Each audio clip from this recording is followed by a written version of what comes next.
Right? Hey, everybody, listen, if you enjoyed this, definitely don't forget to like and subscribe and follow Brandon here. And don't forget to hit that bell button so we can keep sending you all kinds of really groovy content from my man, Brandon here, who is all about it. This is the man you need to be following. So just do it, do it, do it. Appreciate that. Thanks a lot, bud.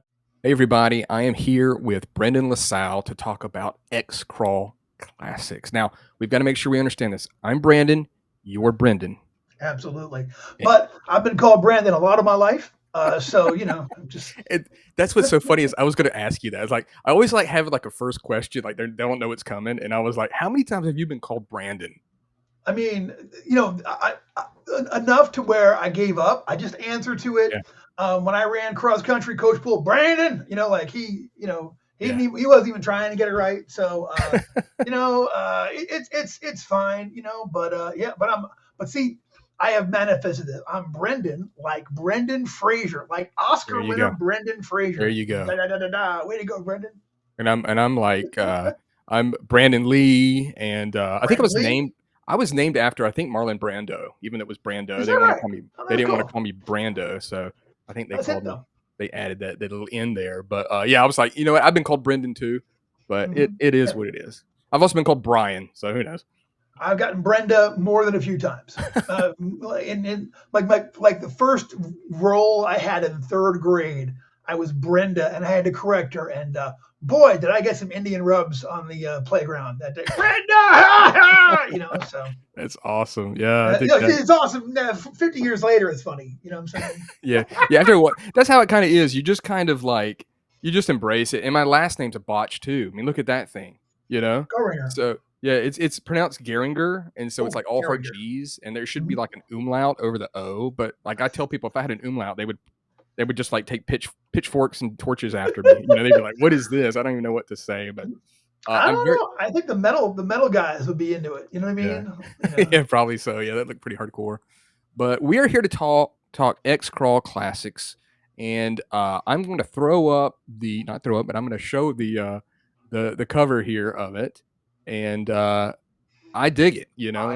Let's put it right in the middle of it. So I've done a video on it, and of course I gave it high praise. So if you could just tell the viewers in your own words, since you created it, how would you explain what this game is to people? Sure. So I would tell them that Xcrawl is an alternate modern fantasy role-playing game. The easiest way to describe to someone, I always say, think of your Dungeons and Dragons world. Your Dungeons and Dragons world has grown up and become our modern media-saturated world, but without having lost any of those elements. So there's still magic, there are still monsters, there are dragons, there are intelligent races that are not humans. And in these modern times, most of the adventures take place in the North American Empire, which is a two-tiered, very stringent, stratified society, where they use Xcrawl, which is a modern. Essentially, they create artificial dungeons, and they have teams of folks going through those live, usually on streaming. They show them streaming, so you can go there and watch your favorite crawlers go there and deal with all of the things you would deal with in a regular dungeon. There are monsters, there are traps, hazards, secret doors, all of that. But it's also kind of has a game show atmosphere. They're trying to score points and win, get sponsorships and win prizes like that. So, there are different elements. There's an element of working the crowd. There's an element of fame that's built in there on into it. It is a death sport, but a televised and streamed death sport that the participants use in order to hopefully boost themselves up and get further along in society in a society where it's very hard to advance socially. That's it. That sounds like it. That sounds awesome. I remember, like, I've told the story a little bit here and there. You ran it for me back at Gen Con, and I really enjoyed it. I was, of course, anxious to get it in my hands, and sure. I know it took a little bit longer. So how was the process? Like, how many? I know you are an absolute convention beast. Like, you do tons of conventions. How many times do you think you've ran this at conventions? If you could. Gosh, I mean, probably not thousands but certainly hundreds of times that I've run Xcrawl. Yeah. Certainly That's hundreds, probably not thousands. Yeah, so I've been, I've been professionally working the circuit since like 2002. I was with Pandahead initially, and and then when they got out of the gaming business, I was, on my own, and I would just go to conventions and just run absolutely as many sets of it as I could, just to get it in front of people, so it didn't fade from consciousness. So yeah, I did, did a lot of shows, a lot of store appearances where I was teaching people how to, teaching people about Xcrawl, and but yeah, like hundreds and hundreds and hundreds of games, plus online stuff and home stuff. And, it started out as my home campaign when I lived back in Seattle. So it was me and my roommates were the initial crew. We just played a lot of Xcrawl, let's put it that way. Gotcha. And was this always something that you wanted to be made? Like this was a book, this was something that you wanted to get into people's hands, or was this something that was just kind of for you and for fun for conventions? Yeah, in the early days, it was just something I did to amuse my roommates. It was just for fun. But pretty quickly on, I came to understand that I had something different that like nobody else really had, and people were reacting to it differently. My roommates were like, I always say, like, after the first big dungeon I ran a 3-level Xcrawl adventure and had all that stuff. And after it was over, I was like, okay, guys, so for the next campaign, I had this idea for like a martial arts thing. And they're like, no, we are playing more Xcrawl, which I had never gotten before from anybody. So, I had only run it for my friends, but I took it and pitched it to the guys from Pandahead Games. So I actually went and did an example game for them, ran like a tryout game, like, here, tell me what you think about this. And they agreed to publish it after that. In the early days, it was just us, and then it grew. So. Gotcha. And then, so it was like for 3rd edition, is that correct? Yeah, initially it was for 3rd edition. Xcrawl was a part of that initial 3rd edition boom that came out when they first came out with the open license. So the first publication of Xcrawl was 2002. And that was the 3.0 rules. Several adventures came out, first through Pandahead and then through Goodman Games, who licensed it, I think, in 2006. And then they had me work on my own rule set for it. It gets really complicated, but a Pathfinder version came out in 2014. That had a very short shelf life because of 5th edition Dungeons & Dragons. Gotcha. And then the DCC version, I guess, when did it actually, I'm not even sure when the Kickstarter was now, but I guess 2002, 2003, somewhere in there. And now it's been out. Now it's been in stores for a couple of years. That's great. And it's a game that, like, when I think about it, it's like, was this something that you just, like, do you remember whenever you thought of it? Like, was it absolutely? Yeah. Okay. You gotta understand, I've been a gamer since I was a kid. I've been playing since 76. Oh, wow. Or 77, somewhere in there. And that's when I was born. Yeah. So, as long as me, yeah. We were, so it really, like, I'm trying to say, I do remember the moment I thought about it, which was I'm on the bus in Seattle on my way into work, and I had this vision just pop into my head with this warrior with a shield, and the shield had a digital clock stuck onto the inside of it. And he's looking at it, and then I see he's arguing with this thief who's trying to pick this lock. He's like, we're going to lose if you don't speed it up here and get on with it. And thief's like, listen, you can't rush this, okay? I'm doing it on my own. And like that vision of these guys in this kind of modern, self-aware dungeon crawl with technology kind of grew in my head. And then, very quickly afterwards, my roommates were like, hey, it's time for a new game. And I was like, hey, give me a couple hours. So I went in and scratched out the first ever dungeon, the Memphis Crawl, and just like ran it, ran it for them. And it really is, it's kind of a distillation of my taste, but also my play style. Xcrawl specifically leaves a lot of the things of dungeon crawling out that just drive me insane. Like shopping. I hate, you know what I mean? Like, no shopping. No shopping. Shopping, figuring out how to get treasure back to town.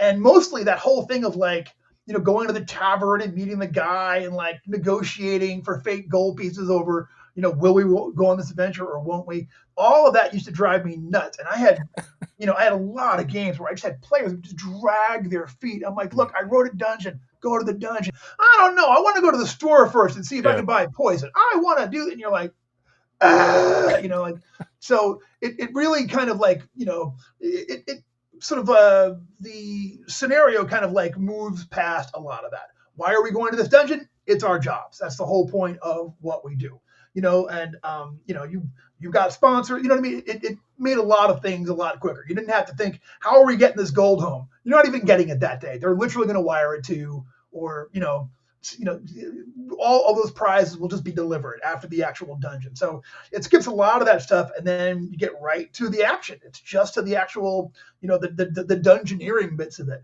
But then at the same time, it has a whole different layer of role play, where it's you negotiating this artificial kind of scene. It's negotiating what it's like to be a celebrity, what it's like to be a guy that kills monsters on TV. All of those different things allow for kind of a different level of role play that I really enjoy. That's fantastic. And obviously, we can look at a lot of different type of media that that we've seen, read, movies, and I'm certain that there was things that all of a sudden you're like, ooh, that's Xcrawl. Like as it, you'd already thought of it, but you're like, I'm grabbing from that. So I mean, obviously stuff like the Running Man. People ask me, is it like the Running Man, or is it like Yeah, it's more like the Running Man, the original movie with Schwarzenegger, than it was of the book. That's for sure. But also another great big influence. I mean, there's a lot of them. Obviously Dungeons and Dragons. Professional wrestling is a huge influence on Xcrawl. It kind of has that larger than life character feel into it. I would say Smash TV was another great big one. You've mentioned that before, but like Smash TV was like, the whole, prize. I love it. You know what I mean? Like, that really kind of like got into my head. The whole idea of, I always remember like you would have like a microwave oven bonus, and like he's killing people. Like, VCR. You know what I mean? It's like, VCRs. You want a VCR? Like, and, but the horror of a world that where you trade lives for trinkets is really interesting to me. You know what I'm saying? And it's definitely, not far off from our own world sometimes. It kind of, all of those elements sort of came together. X marks the pedwalk. There's some real specific ones. There was that episode of Star Trek where they have to fight gladiator style, right, on TV. That was definitely in my head. Gladiator movies in general. The movie Gladiator came out not too long ago, and I was, really sucked into Gladiator when that came in. Sure, it's great. Oh my God, it was amazing. You know what I mean? Yeah. Anyway, so all of those things were kind of like bouncing around my head and ran through my filters, and that's what you come up with. I think that's awesome, man. And it's like sometimes you hear about ideas, and it's like that's really smart, and like how did no one else think of that? It's those kind of things, and that's what makes kind of big products, where you're like, nobody thought of this, and I'm gonna run with it. You've obviously ran it for a long time, and we've got the Goodman games like the DCC rule set version of it, and is this one, tell me about transferring it, pretty much making it into like the DCC rule set. Sure.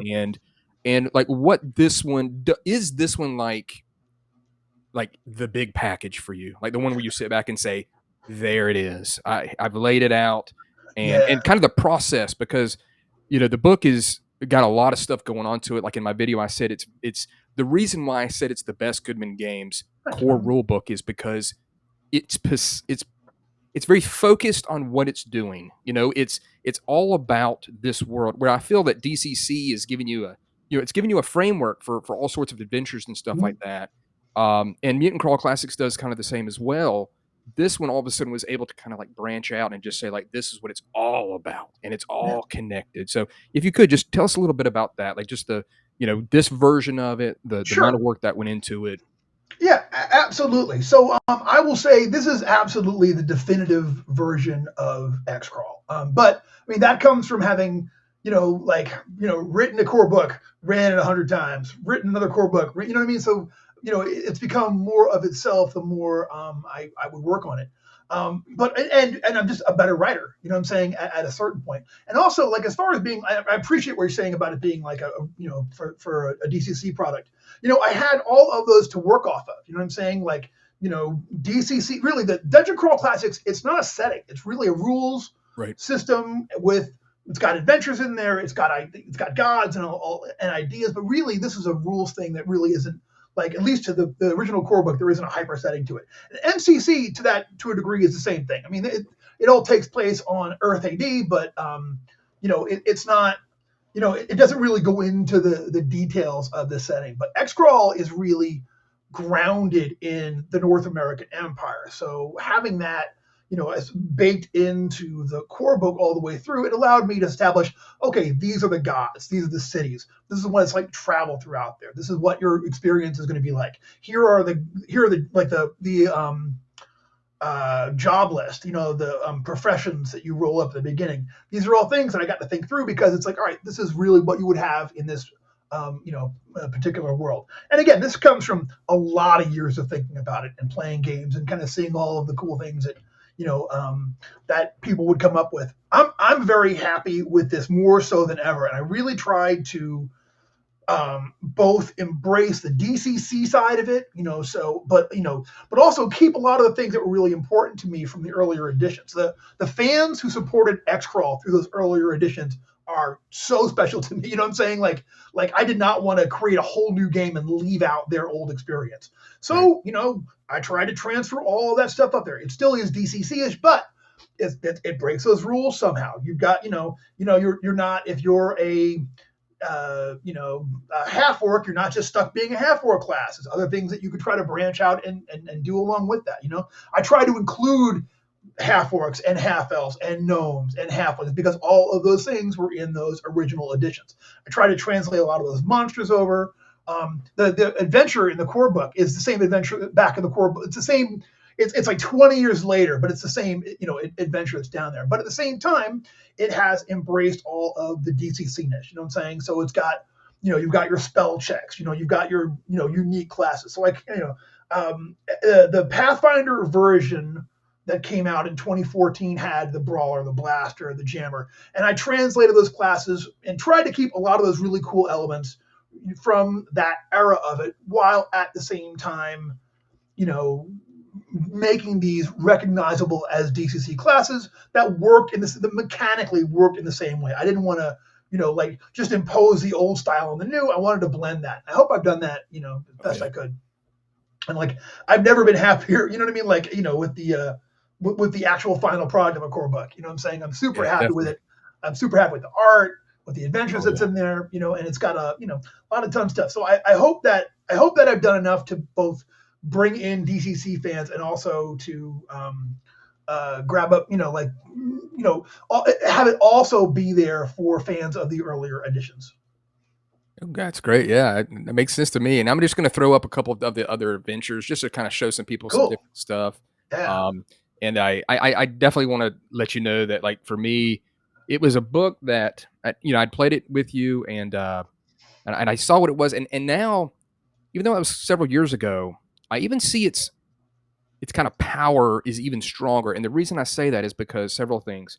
One, it's very good for conventions. Fantastic. Yeah. Fantastic. It gets you playing immediately into the action, which for a lot of people, they love. I mean, a lot of people like that kind of stuff you were talking about that you don't like, and I understand that.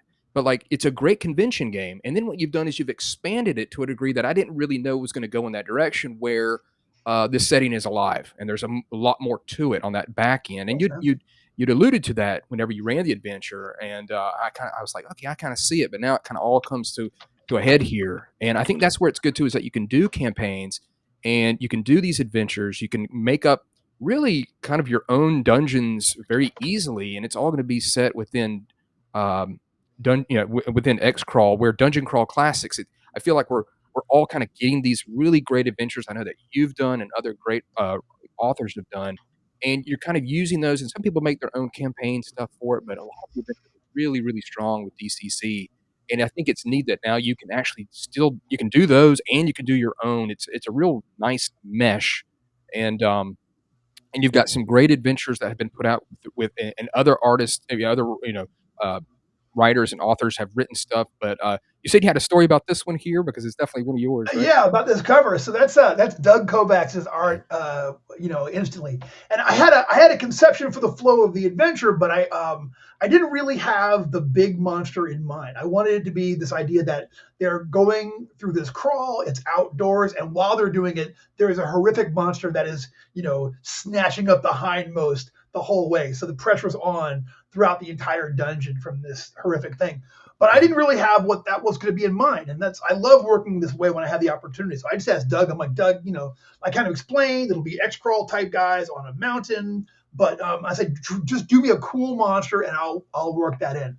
So like I saw that, and that was beyond anything that I had conceived of. So like that monster, which I think he's either the Wayfarer, I forget what I called him, but that really set the flavor for the whole adventure. And I love when I get a chance to work backwards from the art, I always try to go for it because I think, especially when you're working with a really evocative artist like Doug Kovacs, who will do this incredible things that you could then go ahead and stat up and make a part of it.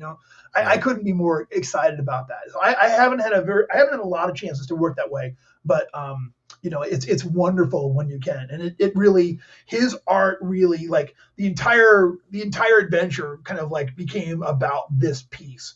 Right. It went from being now it's got this cosmic level to it that it never had before. So I'm stoked about that, That's awesome. And talking about adventures, I've had people ask me because my video, it came out and I really try to make my videos kind of, I would say kind of organic, where like I read Sure. I read the book, and then I just let it, I get angry because what I do is I mess up a bunch, and then I just let it kind of flow. And that's usually, it's a little bit more like, I don't know, it's like from the heart almost, and like this was one of those ones where I had difficulty doing it. But one of the things that people ask me about is the adventures, and can you, and it's just a question that people have said, like, Sure. can you do DCC adventures outside of Xcrawl, like, but in the world? Like, did you view it as that? Oh yeah, absolutely. And I make some, in the core book, there are some points about that. Like sometimes these guys are going to have to go to the real world and do stuff. And one of the adventures that is actually out right now has the an Xcrawl team exploring a real world dungeon. And that's a Tucson Deathstorm, which is one of the, I think it was a DCC Day release from last year or year before. And I had a lot of fun with that. And I just love the idea of these like celebrities who are used to like, having it all, cut and dried for them. Okay, it's our job, we're here. Then now having to go deal with a fully lethal situation underground, but a real world situation with the training wheels, off of it, and having to deal with all of that, bits. Part of my conception for the Xcrawl character classes is that they've all got analogs that you could point out in DCC. They've got a wizard, we've got a blaster, they've got a warrior, we've got a brawler. And when I went to it, my point, I wanted the Xcrawl character classes to be a little bit at an advantage in an Xcrawl scenario and less so in the real world. So they're slightly less powerful than their analogs, and DCC in the real world, but slightly more powerful in an Xcrawl setting. And the spells very much reflect that. All of the spells in DCC, I wanted them all to be less powerful, but more tactical than their any DCC counterpoint you could point to a name. So they don't have that, like blasters only have spells that they only go up to third level. They don't have the highest level spells. Right. And the spells they do have, they don't tend to have, some of them do, but for the most part, they don't have that kind of cosmic level. Right. Like put you on the moon or something. Yeah, you could put an entire city to sleep. You know what I'm saying? Or shoot a magic missile 100 miles and blow up a wizard in his tower that you can't even see. You know what I'm saying? Like none of them have that level of power, But they've got a lot of really neat things that make them really useful on the battlefield. They're tactical. They're say darkness. Okay, darkness is a great spell, and like at the cosmic, the highest level of darkness, you can put up a sun for a while. You know what I'm saying? And it's like great. awful. Yeah, it's amazing. So DCC or their Xcrawl doesn't really have that Xcrawl Classics, but it's got Baffling Haze, which is a much smaller area and duration, but you can set it to where you and your allies are unaffected by it while your enemies are. And that's really powerfully tactical. That's like all of a sudden, your thief can now sneak up and get that backstab in because no one can see him running around inside your cloud, but he can see perfectly well, so it's I tried to, that was really what I was going for. Like, what kind of magic would evolve in a world where people are willing to commit this level of power for television ratings, for clicks, for likes, for shares? You know what I'm saying? Like, what would you develop if that was the point? You know what I mean? And their spells are flashy and wild and recognizable. And horrific, but also, you're not going to destroy the audience by accident. You're not going to accidentally kill cameramen and whatnot because the spells don't really work that way. That's great. Yeah, and I think about when you say that about like role playing aspects of it. So you've got players that maybe aren't strong with role playing their character, but now I feel like with Xcrawl, you give them an avenue of being a larger than life celebrity. So it kind of helps them along to say, you know what? I kind of know how it would be, because for people maybe you've seen or whatever, or I'd like to get a free hotel or, an upgrade on a flight, or whatever the case may be. Yeah. And like, it kind of makes them say, my character will start to be larger than life. And it's stuff like that I start seeing in Xcrawl, where it's like, there's multiple things to it. And I think that's definitely why I wanted to do the video and wanted you to come on, is to, so we could talk about the fact that it's not just one thing, dungeons, traps, monsters, but there's these other things, and I think it's really cool that you added that to the game. Thank you very much. I appreciate that. Yeah, I really wanted, I want it to be its own thing. An Xcrawl campaign, obviously it'll have, the dungeon stuff, just like any other, fantasy adventure game where you are exploring an arena, you're fighting monsters, you're dealing with traps and all of that, and have all of those hazards. But I wanted to also have multiple layers outside of that, which include negotiating celebrity culture. And that's something that we're all exposed to all the time, at least here in the West, So I wanted to, to talk about what that would be like. What's it like to get, you're this incredible warrior. You know what I mean? Every monster comes up on you, you slash up, but you're getting murdered in the press because you don't give a good interview. You know what I'm saying? Yeah. Or, the opposite. You're like this, knucklehead out there, but you've got the look.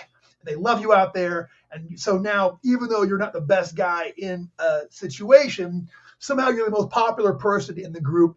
Everybody loves you. And you're the one that's getting the offers, even though, you're not the biggest contributor, in combat or in any kind of dungeon situation, But I also like that it has that real world level as well. These are, there's built-in things into the world of Xcrawl where you might have to go and deal with real world dungeons and real world monsters and all kinds of stuff. And then all of the possible intrigues of being in the modern world where you might have to deal with, organized crime and gangs, politics, espionage, military type stuff. Wow. All of these things are things that, your crawlers might absolutely get involved in, And then, there's that cosmic level too. You never know, you know what I mean? Oh, I'm running an Xcrawl. We're on hiatus right now, but I've been running Xcrawl for my nieces and my brother-in-law and his cousin.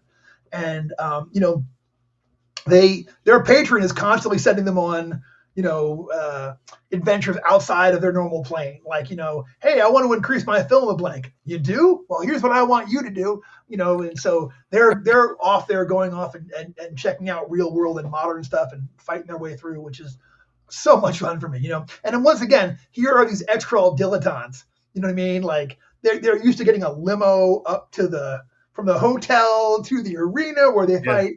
And now they're having to live rough out in this weird place because they've been sent there by their patron to solve some problem, kill a monster, save a dude, find a thing, lose it, whatever it happens to be, like that's a lot of fun for me, Yeah, definitely. I can see that. It's just it's multifaceted. And I think that's the one thing that is just really cool. And I think once you read the book and you get that, whoa, hold on, there's this and there's that. And then another thing I was just thinking of is what you're talking about right there.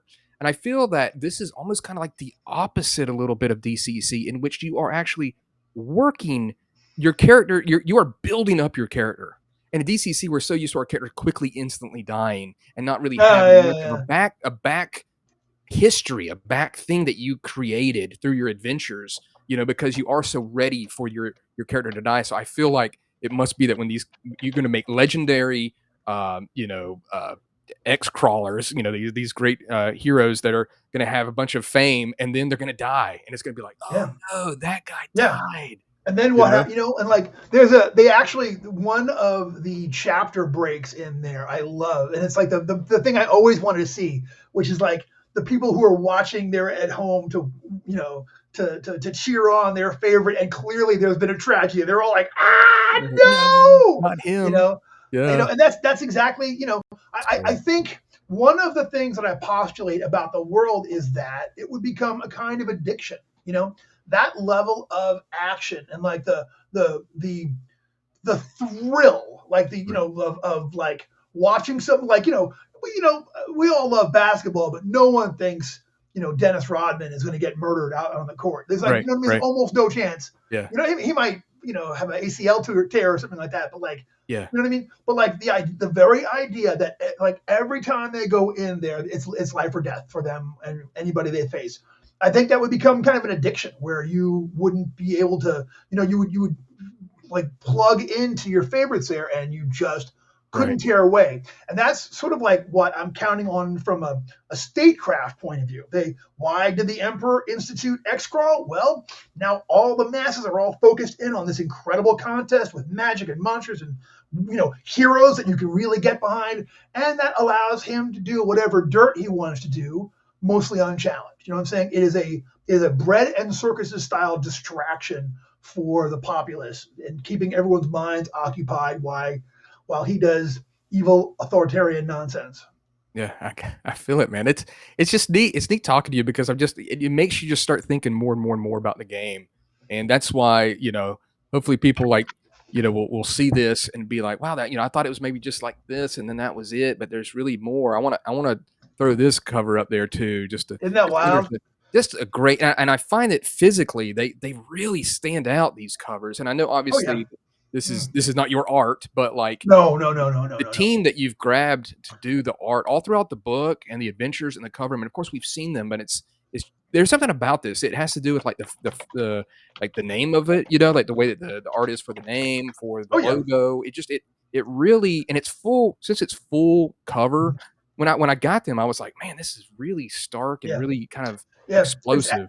Aaron Creeder's art. He's absolutely amazing, and he does it throughout the whole book, and he's fantastic. So Julian, I have a story, but my story about this one is, so we tapped several different people to write adventures, and I always wanted to have Julian Burnett do one because he is one of my absolute favorite people and a great designer.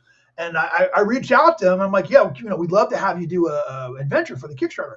And he's like, well, can I do it in Minnesota? And I was like, kind of kidding, like, yeah, but you got to put a Prince reference in the title because I'm a big Prince fan. Yeah. And sure enough, the Xcrawl, formerly known as Terror on the Tundra. Oh, I get it now. It's an absolutely perfect way to reference for that. And then it's so good. It's bloody, and gross, and mean. Yeah, it's I mean, it's kind of.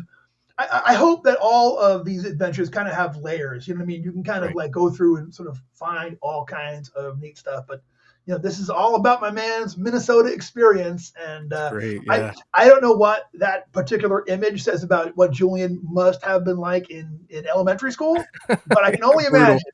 Brutal, yeah, definitely something from the past has come forth and made itself into this game. But I really like that cover a lot, and that's just neat. Because, like I said, I didn't know that. And just so everybody knows, I will be doing videos in the future on all these adventures that have been created for Xcrawl Classics. Continuing on, I've done a bunch of DCC. I've done everything for Mutant Crawl Classics from Goodman Games, and then the third-party stuff.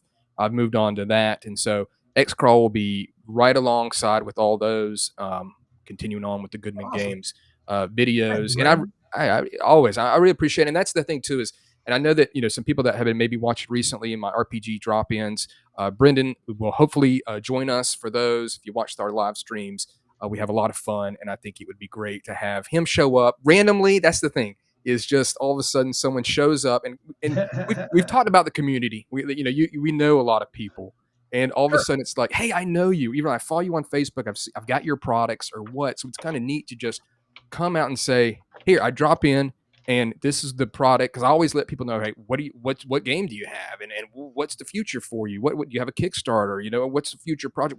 What's an idea in your head that Yeah. and let, and it's actually been neat because we've had creators that kind of knew each other get together and then all of a sudden kind of build a little bit of a friendship and be like, wow, that's really cool. So just to let people know, we hope to have, I'm certain he'll be on, and it's always going to be a good surprise because the other people that are on don't know who's going to show up, because they'll see them slide in on the bottom of the program, but then all of a sudden they're in there like, oh, who is that? Oh, it's that guy, and either they like to talk smack about that person they have a good friendship with, or there's someone that they really have got a lot of, praise for, and they're like, wow, I love your work and I love your stuff. So I'm hopefully to have him on there. It's going to be a lot of fun. We're going to look at some more as we continue on. What is kind of the, like, so you worked on the Kickstarter.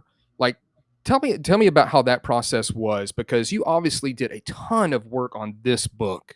Like Sure. in all the products that came out, this was a massive push, obviously, whenever you have a game like this. How was that?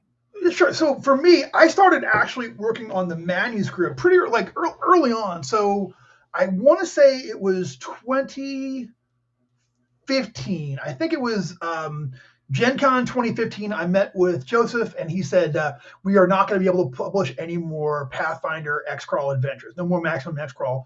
And I'm like, "Gah." But I was like, well, can I do a DC? I had just started working on DCC stuff and I had been running a couple of adventures. I had written Hole in the Sky at that point. And I was like, can I do a DCC version? And he's like, I was really hoping you would do that. And I'm like, bet. So I started working on that immediately, but like it was an undertaking. So the first the day he told me, we had a breakfast meeting at Gen Con. He's like, you can't do any more Pathfinder. And I'm like, all right, well, I'll do the Xcrawl version. So my first game that day, I'm like, all right, guys, so listen, I'm ready to run this adventure. How would you feel about me running this with the DCC rules? And everyone was like, yeah, do it.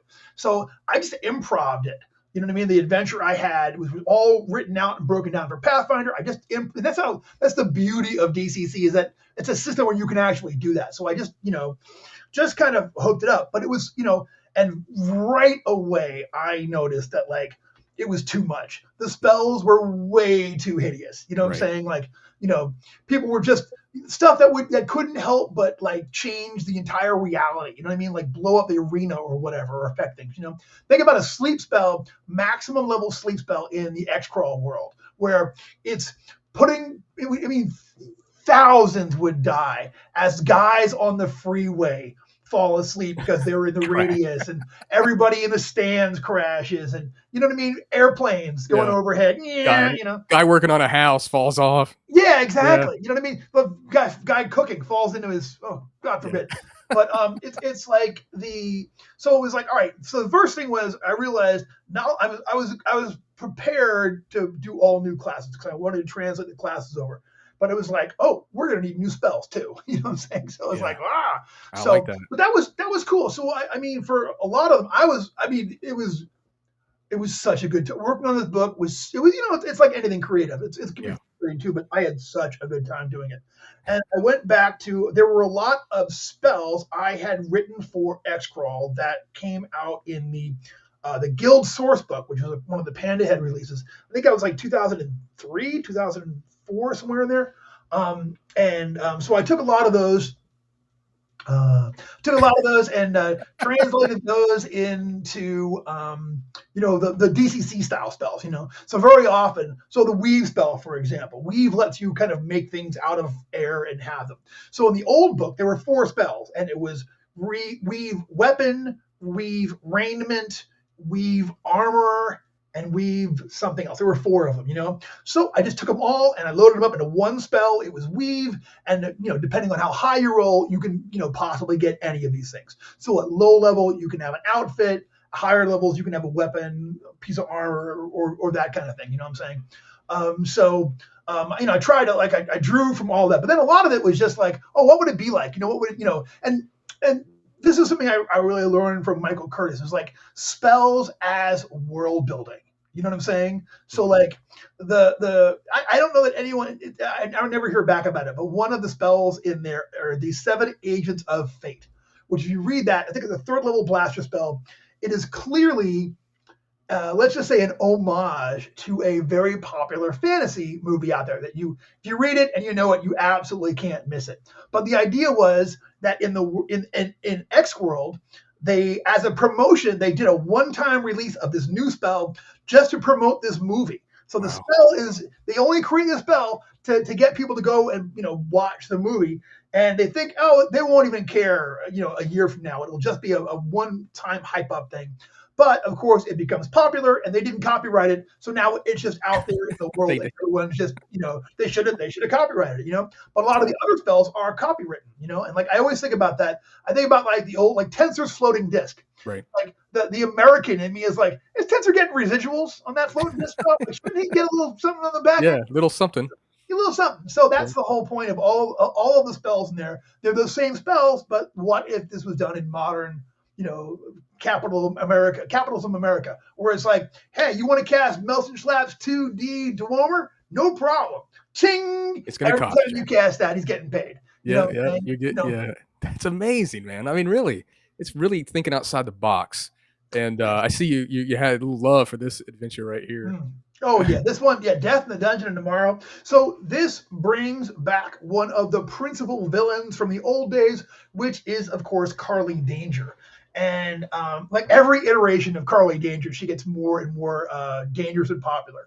And originally, she shows up in an adventure really all of that stuff from the old days is artifacts. It's very hard to find any of that old Panda Head stuff anymore. But the rarest of them was the Xcrawl GM screen with the adventure that came with, which was the Celebrity Pro-Am crawl. And she's the villain of that. She essentially the idea is that your Xcrawl team gets assigned a celebrity, and the celebrity is like, hey, he can fight a little bit, so he's going to be on the team. But Carly, she broke the celebrity broke Carly's heart. So Carly worms her way until she becomes the DJ, and the entire dungeon is there to drive him insane. So it's like all these awful things to do it. So I always loved Carly as a villain. You know what I mean? So she showed up a couple of times, and then at this point, now she's almost a patron. She's so powerful at this point that she's just like this, unstoppable, super villain. Yeah, she's a super villain. You know what I'm saying? Yeah. So this one is very unique. It has some really crazy situations in there. It's a little prescient, funny to think in the AI world, like, oh yeah, this could kind of. But the nature of it let me do some really weird things with it, including, hey, a fight taking place on the hull of a starship that is somehow still Xcrawl. So wow, that lets you do so many things too. I mean, this is kind of like unbridled imagination with this game. Like you just talking about a celebrity being, joining the Xcrawl. I think that's just it's really clever, and it's you can really think about what else can you put in there in an adventure and just kind of go with it, because I feel like kind of the straps are off of it, and you can just do whatever. But that's I like that a lot, and it's cool for you. It's got to be neat for you to be able to have these characters that you can now bring back with this edition of the game, a little bit more in the modern sense. And here's another one here, Bay City Firestorm. Bay City Firestorm, yeah. I am really proud of this. So this is 5th level. So this is a high level dungeon, and it's harsh.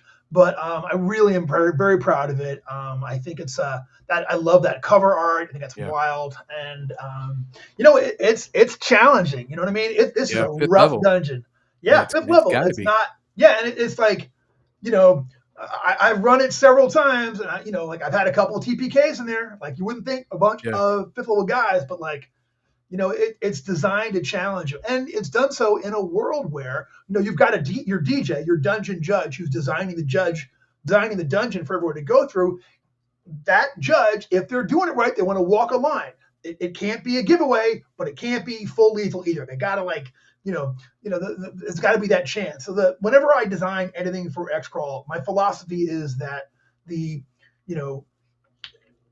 Xcrawl should be hard. Okay, I think teams, players, and PC groups teams, if they're smart and they use teamwork, they should just barely be able to get by and survive. You know what I'm saying? Like I want them to get done and be like, oh my God, we just did a thing there, you know? Yeah. And but of course it's always dice. So they also got to be a little bit lucky, you know what I'm saying? Right. You know, but if you don't play it smart, you're going to get mashed. If you don't work with, teamwork is an absolute necessity. You don't do that, you're going to get crushed up. And, obviously bad dice kill anybody. I don't care who you are. Sure. And you know what I'm saying? Anything DCC is eventually, you ever run a bad dice, you'll have or a hot GM, Yeah, that's true. And it's neat what you talk about, like hot GM. And so I hope I picked up on this on my video because I wanted to make sure that people understood about the whole DJ thing. Now, was that something that was originally implemented or did you come up with it? And I personally think it's absolutely genius and something I never even considered. Like the fact that and just want to make sure this is correct. How it is as a judge, you are in essence making a character that lives in that world as a DJ. That absolutely. Okay.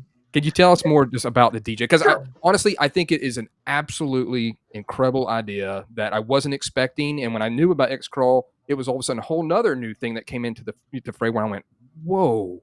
So yeah, tell us about the DJ. Thank you, Brandon. Yeah, so the DJ is exactly that. They are the master of ceremonies. In X World, they would be the ones who would design the dungeon, either hire monsters or buy monsters. They would figure out what all the traps were, and they would put all of that together. And in the world of the game, they'd have to submit their dungeon to the Adventurers Guild, who would then have to,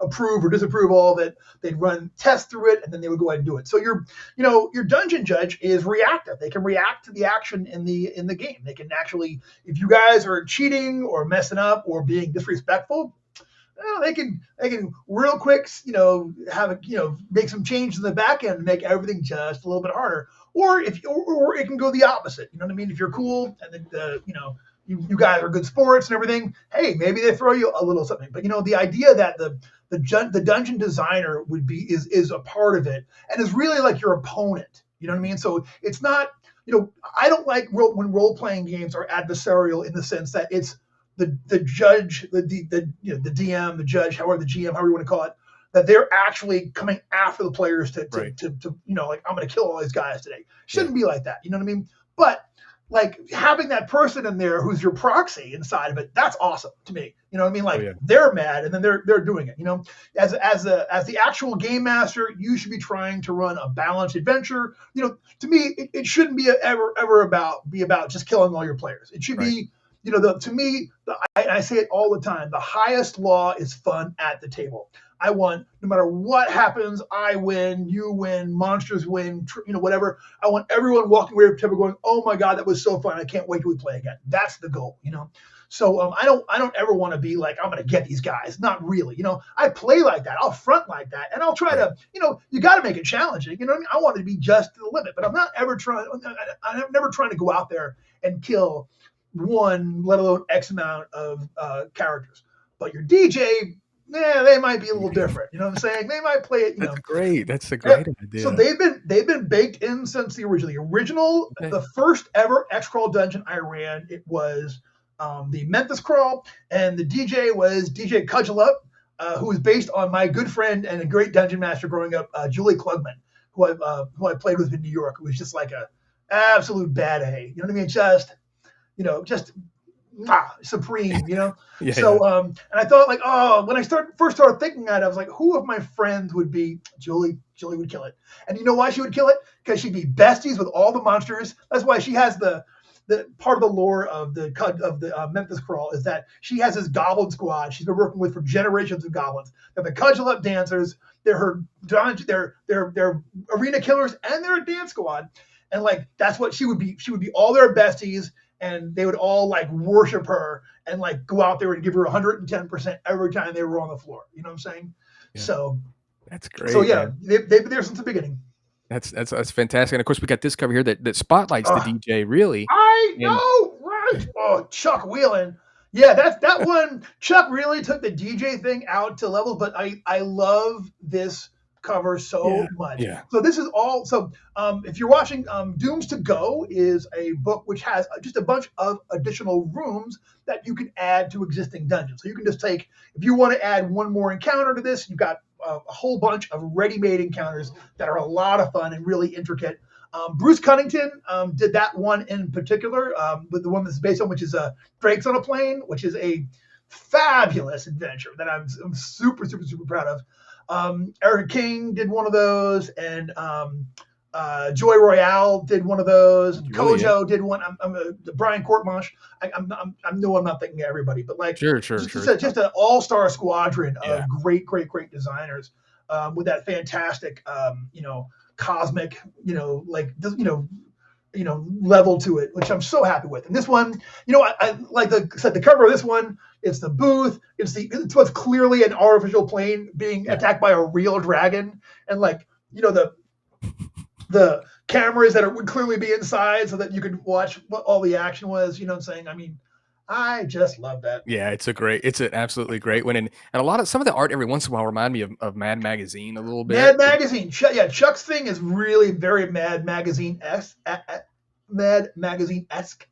and I'm so Valerie did the other one. Valerie Emerson, I couldn't think of it. Valerie did a great adventure of this one. Like really, all the rooms in there, I'm really, really, really proud of. But Chuck Whelan's kind of like this kind of art, I think goes so well with Xcrawl, and it kind of shows the depth of it. And I'll give you readers I don't think this is out there yet, but there's going to be a new edition of the Xcrawl core book, and Chuck Whelan is doing the cover art. Wow. I'm really excited for everyone to see that. I've seen the art. It's like, so is it just a new printing or is it a new edition? It's a new printing, right? It's a new printing. I don't know. The way that Goodman Games does. You know what it is? It's a soft cover edition. So it will be a soft cover edition of the book. I really like the soft covers. I've got them for MCC and DCC. There's something about it, it's like the inverse. Like a lot of times I'm all about hardback books, but with that one I was like, oh, I like this. It's a little bit cheaper. I can throw it to a player, and let them see it. Yeah, you don't care so much if they get tore up or whatever. Yeah, I'm a big fan, and big fan of this cover that's pictured here on the cover by my boy Bruce, and of the whole thing is just like it's so fun. And that's a great idea to do like a book that's got a whole bunch of these smaller encounters in it, because it allows you to kind of give the workload to a bunch of different people and then kind of bring it all together instead of one person really trying to hash out all these things. So they can be creative and change it. So hopefully, just for my sake, I'm not sure if this is in the thing, but I would welcome more of these type books, and then you could put them all on a big compilation type hardback or whatever. Absolutely, I would love to do another compilation like this, and get it out there to a bunch of first time designers. You know what I'm saying? William Keller did one of those adventures, and it was William's first thing he ever published. It's a really fun adventure. Oh, that's great. That's always great to know your first thing that's out there. I'm going to go back to the book here as we kind of get towards the end. I want to just say a couple things here about it, more like kind of off the top of my head. There is future of it. I asked you about this. There is the Xcrawl Insider. If you could tell a little bit about that for the future of Xcrawl. Sure. So so there are 3 more issues of Xcrawl Insider coming out that are going to have a whole bunch of great new stuff. It's going to have new spells and new magic items and new DJs and personalities and whole new systems that you can enter into your Xcrawl adventures. And I think it's going to have all kinds of groovy stuff inside those. We are currently this year's Gen Con tournament was Xcrawl, the Destravaganza. That'll be out before too long in another edition. There's more Xcrawl stuff on the docket coming up. I can't talk about all of it, but there definitely will be a lot more very cool stuff. I'll tell you one. I wrote a short story for that to go along with Xcrawl, and it's going to be published in I believe it's the next edition of the Gong Farmer's Almanac. Okay. So I'm really pleased about that. So get your Gong if you're an Xcrawl fan. It's a fun story about that really shows another aspect of what it's like to be a non-citizen becoming a citizen in the North American Empire. Oh, wow. When you're a Xcrawl celebrity. So I hope you'll check it out. That sounds great. Yeah, I'm looking forward to that. And just so that I let people understand that you can get it on like Drive to RPG if you want the PDFs. You can get it on Goodman Games. I might have all the links down below, and I'll pin a comment. That way you can go check some of the main game out, and then I will be doing videos for all those products, and there's even a screen, and there's the what's it called exactly? We got this reference booklet, which is always helpful because we Yeah, always got all super those handy. tablets. We always have those tables and stuff. So that's real helpful as well. There's a bunch of stuff on the Goodman Games website, and I'm looking forward to the future products for it. But there's a ton out there, obviously already, because obviously those Kickstarters pump out a whole bunch of stuff to help support it. But I think it's a game that you should be very proud of. Thank you. Of all the I see lots of games, and it was, and I'll be straight honest with you.